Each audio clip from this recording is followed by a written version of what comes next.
Lily, I have a surprise for you, but you have to wait until after lunch to see it. A surprise! I love happy surprises. Yes! A surprise makes us feel happy and excited inside. But what if someone said, "Keep a secret, don't tell your daddy, or I will be mad"? Does that feel happy? No.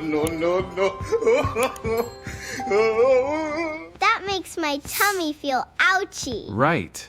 If a secret makes you feel sad or scared, you always tell mommy or daddy. Surprises are happy. Secrets are not. Surprises are happy. Secrets are not.